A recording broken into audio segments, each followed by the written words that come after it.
ทุกโขโหมิจงปราศจากทุกข์อะเวโลโหมิจงปราศจากเวรอัพพยาปโจโหมิจงปราศจากความอาฆาตพยาบาทเบียดเบียนอะนีโคโหมิจงปราศจาก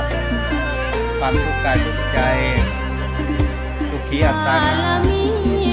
ปาริหารามิจงปราศจากความทุกข์กายทุกข์ใจรักษาตัวตนให้รอดพ้นจากทุกโศกโรคภัยอันตรายทั้งสิ้นเถิด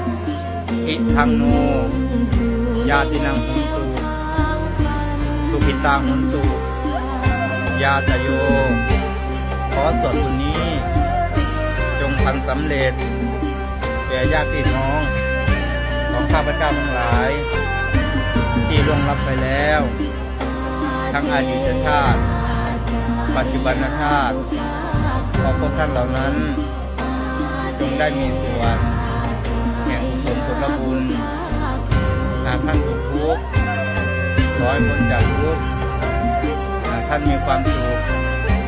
ขอให้สุขยิ่งขึ้นไปตลอดกาลและนานเทอญสา